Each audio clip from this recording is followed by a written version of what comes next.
Hello everyone. How does a 17-year-old spend his time? The usual answer would be probably studying or spending time with friends or probably watching a movie. But today I have got somebody with me who decided to spend his time differently when he was 17. And the result, he became the UK's youngest millionaire at the age of 17. He is none other than Akshay Ruparelia. Akshay, thank you so much for joining us today, and it's a great pleasure to meet you. Thank you very much for having me. It's a pleasure to be here. I am really excited to know, how did you think and, what made you to start your real estate business?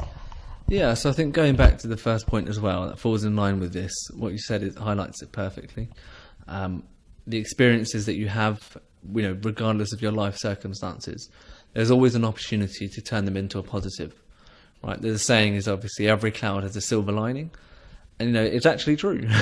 This was a time in the UK where Uber was becoming massive, Amazon was #1 retailer in the country, even people use things like Tinder for dating, and the online space, the online world was just booming.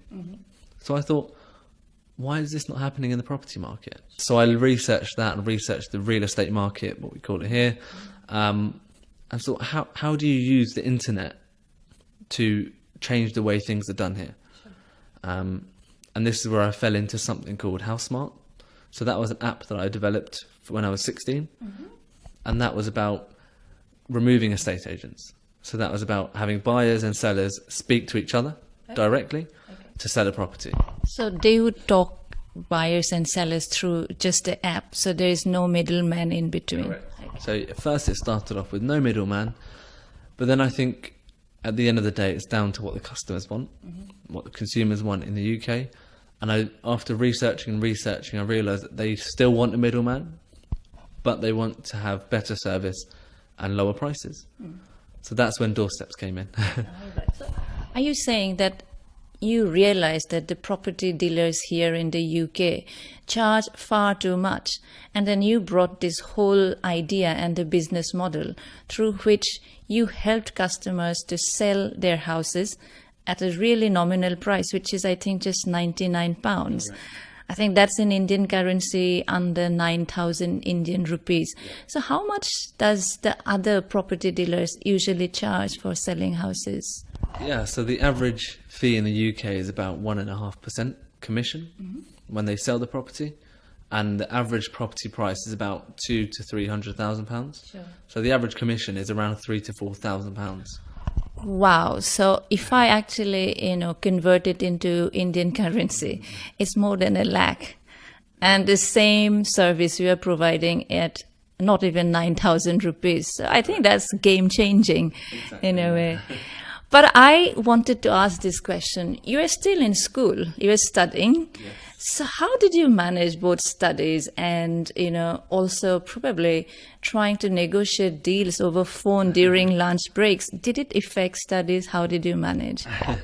No, not at all. I think I was very happy with the grades I came out with at the end of A-levels, which is perfect because, for me, I was really, really passionate about the business that I wanted to pursue.